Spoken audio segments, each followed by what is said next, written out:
The Saiyan race were known for their strength and their terror that they spread across the universe, going from planet to planet, destroying all the civilizations upon them, and giving them over to their tyrannical leader and master, Frieza. But the Saiyans had a king of their own, and he had his son, the Prince of all Saiyans, Vegeta. And Vegeta is a character who has become very popular among the Dragon Ball fan base, and originally started out as a villain, eventually changing and making the decision to become good.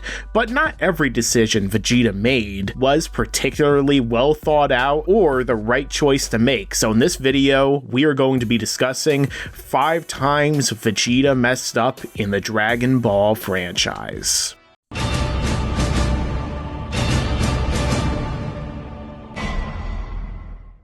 Don't forget to like this video, share it with your friends, and subscribe to my channel to stay up to date on all upcoming videos in the future. Hey guys, it's Mike here, and today we are going to be breaking down 5 times Vegeta messed up in the Dragon Ball franchise. And to introduce my guest today, you've seen him on my channel before and on this series of 5 times characters messed up. The last time we talked about future Trunks and the times he messed up, so please introduce yourself. Alrighty guys, it is QAAMAN here today, and once again, it's great to be here. Mike from Laughingstock Media. How's it going? So last time we talked about Vegeta's son, so it only makes sense to talk about arguably the second main character, or the character of the second most prominence right now in Dragon Ball Super and the Dragon Ball franchise in the present. And so I think we should start it off with one that you made the suggestion of for this video, in which is a really interesting time Vegeta messed up, and that is going to be... So the first thing I think that we should discuss is the fact that Vegeta was at one point a villain in the Dragon Ball series, and he had a moment where he actually gave Gohan, Piccolo, and Krillin 3 hours to prepare for Goku to arrive. Now, from the perspective of Vegeta, who at that particular point was a villain, this was actually a huge mistake, because by allowing Goku to come, he underestimated how strong Goku was going to be.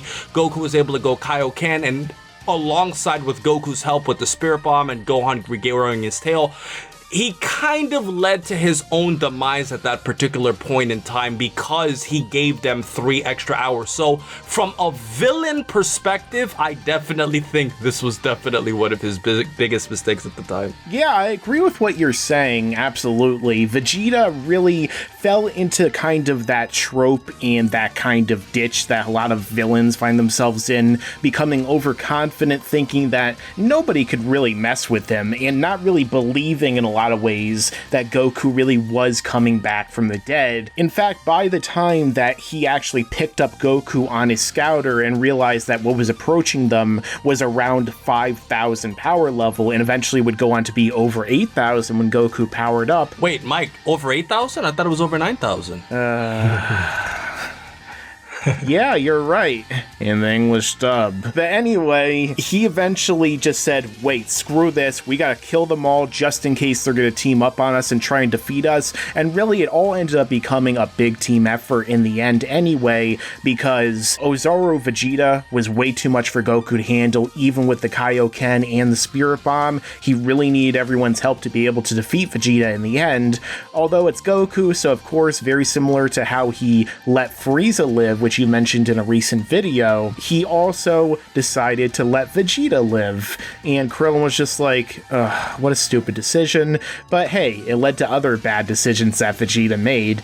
It's much like the next one we're going to be discussing on this list, which is Vegeta jumping in to avenge Trunks. Now, as you may remember in the Cell games, after Cell had self-destructed, being taken away via instantaneous movement or instant transmission by Goku to King Kai's planet, everyone believed he was dead. However, they were totally mistaken when Cell came back even more powerful than ever, having gotten an immense Zenkai boost and becoming Super Perfect Cell. And the first thing he did after he teleported to the Earth was fire off a blast, which ended up killing future Trunks, and Vegeta snapped. His son died before his very eyes, and he just couldn't take it anymore. He had to go all out and try and kill Cell himself and avenge his son. And in the end, what ended up happening, QAAMAN? Well, he was pretty much flicked away by Cell, and as a result of that, he caused Gohan to jump in and try to save him, and by Gohan doing that, Gohan got himself injured in the process, pretty much diminishing the Earth's chances of defending off Cell. Had Vegeta just stayed still, and I understand, Mike, we are giving Vegeta credit. We're not saying he didn't do something heroic. From the perspective of trying to obviously be a father who just lost his son, I understand him having that emotional tension, but in the grand scheme of things, if he had just let Gohan fight Cell in a much more healthy fashion, they would have actually had much better odds than what I actually had in the Dragon Ball series. Then he almost jeopardized everybody, considering Gohan was losing confidence in himself after he got his arm injured. But he did redeem himself though, Mike, by actually helping late in the battle. Absolutely. If it wasn't for Vegeta helping out, distracting Cell at the very last second, it's an argument that Gohan would not have been able to overpower and defeat Cell in the first place. So Vegeta definitely kind of redeemed himself, although he almost doomed the entire solar system and the entire universe when you think about it in the process. Agreed. Well, the next thing I think we should talk about is the fact that Vegeta kind of tempted Frieza to transform. But before we talk more about that, let's just be honest here. Frieza, if he went into his 100% super jacked final form, he could have beaten Goku before turning Super Saiyan, Vegeta, Piccolo, all of those characters. They wouldn't have stood a chance against Frieza. However, when Frieza was in his base form, Vegeta was actually holding his own against him, and Gohan and Krillin were actually getting more confident. By Vegeta saying, Frieza, I know you have more transformations, go ahead and transform, he kind of tipped the battle skill, and if he kept fighting him and didn't give Frieza the chance to transform, not saying they would have won, but they would have had much better odds, especially because Piccolo was already coming on his way, and if Piccolo can wipe out Frieza in both his regular base form and his second form, they would have had a significantly higher chance of beating Frieza if he didn't kind of tempt him into doing that earlier. Yeah, absolutely. There's a possibility that they could have overwhelmed Frieza in a weaker form, or they could have dragged out the fight even more so to where eventually Goku would show up and he would be healed and Vegeta wouldn't be on death's door.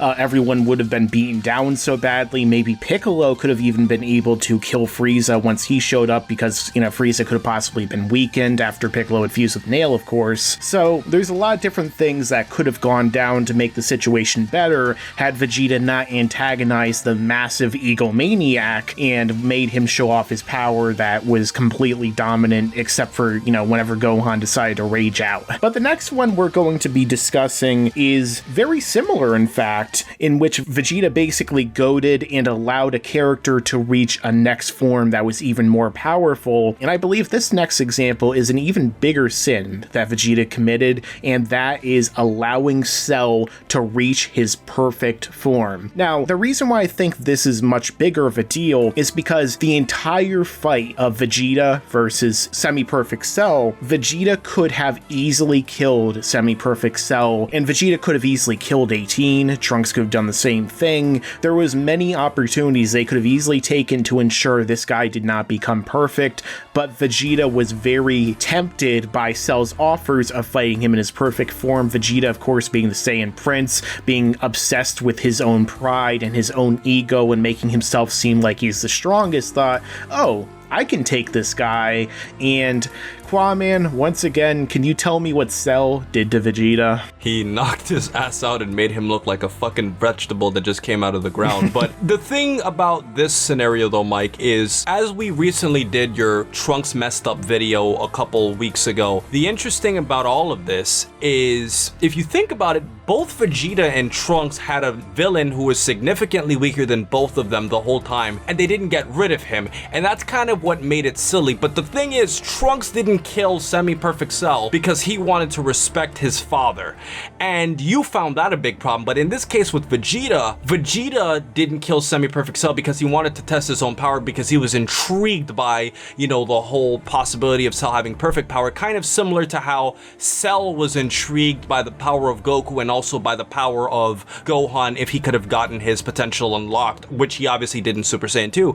So if you really think about it, I would have to say this is a major blunder, because Vegeta had Cell in the bag to kill and he literally didn't execute on it. No, he didn't, and that was a very bad decision he made. However, there is one decision that we have not yet spoken about that I'm going to let my guest break down for us that was even worse than the other four, maybe even combined. And what is that, QAAMAN? It is the fact that Vegeta allowed himself to become Majin Vegeta. Now, I did a what-if scenario about 6 months ago talking about a what-if in which Goku, Gohan, and Vegeta actually had a different result with the rock, paper, scissors match. And funny enough, Mike, I came to the conclusion that if Gohan didn't fight against Dabura and he fought against Pui or Yakon, that could have actually have changed the whole events. But in the grand scheme of things, with Vegeta, he allowed himself to get possessed by Babidi just because he wanted to fight Goku, which he pretty much made himself an antagonist. And although Babidi didn't have complete control over Vegeta, Vegeta knocked out Goku when both of them, along with Gohan and the Supreme Kai, could have all fought together to defeat Fappu. Maybe Goku would have said, you know what, fuck this, I'm just gonna go Super Saiyan 3 and take out Fappu at that point. You know, they could have done so many more things, but in essence, by Vegeta becoming Majin Vegeta, he A, got himself killed, he made the situation a lot harder for everybody else, and he also killed a lot of innocent people in the process. So this is unquestionably Vegeta's biggest mistake in the entire Dragon Ball series, and I honestly don't even see a person who can make an argument that anything was bigger than this. Yeah, I definitely have to agree. Vegeta turning evil, essentially allowing himself to fall under Babidi's spell just so he could fight Goku once more and be able to match up to him, really was something that set in motion the end of the Earth, the end of the entire human civilization,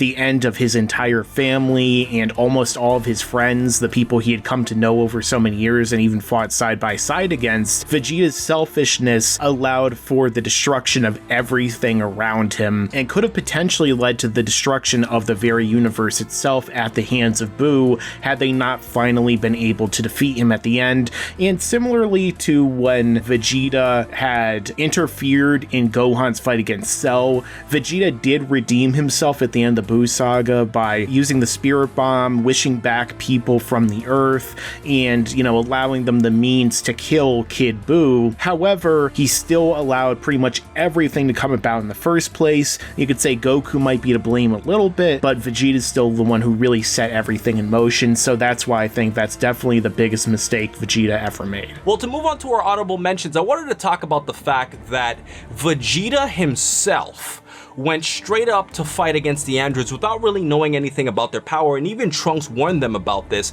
And considering that the main androids were actually much more powerful than the ones of the future, Vegeta put both himself and all of the other Z fighters at risk by joining into this fight. Because if you really think about it, Mike, could you imagine what would have happened if the present androids were just as evil as the ones in the future? Vegeta would have easily have been killed because 18 was holding back the entire fight. 17 probably would have wiped out all the other Z fighters, and there would have been nobody else to really fight other than Goku and Gohan, and Goku was obviously dealing with the virus at the time. So I think this is kind of a mistake in the grand scheme of things. And the next honorable mention I would like to bring up would have to be when Vegeta allowed Dr. Gero to escape. And this was kind of a result of Vegeta not really taking in his environment to the degree that he really needed to in observing his enemy right in front of him. And Vegeta and Piccolo are both pretty much to blame for this, but I'm going to put a lot of it on Vegeta, because Vegeta could have easily killed Dr. Gero just as Piccolo could have. However, when they both had him, you know, pretty much surrounded, backed into a corner, Bulma's ship showed up, and he took advantage of this distraction and blasted her plane, which allowed Dr. Gero to escape, eventually wake up the androids, and pretty much beat down Vegeta and the Z fighters, which, if they were evil like their future counterparts are, could have led to them killing the Z fighters fighters, as you had just mentioned. So even though this was kind of Bulma and Trunks and a lot of others kind of showing up and distracting everyone, Vegeta really should have been paying much closer attention to his enemy than he really did in the end. And if he did, maybe he could have killed him and they could have just blown up the androids before they woke up. But who knows if Vegeta would have allowed that to happen. Maybe we would have another mistake on our hands if that happened. Agreed, bro. Okay, so this has been the 5 times Vegeta messed up in the Dragon Ball franchise. Now, of course, there are other times that Vegeta messed up, so let us know some of those times down below in the comments section. Check out QAAMAN'S channel down below in the description. Like this video if you like it, and subscribe to see more content like this in the future. And as I always say, stick around, because there's a lot more to come in the future. Vegeta is a masculine manlet, but like all manlets, he is inherently weak in where it really matters, the greatest muscle of all, his fucking brain, because he's stupid. Blah.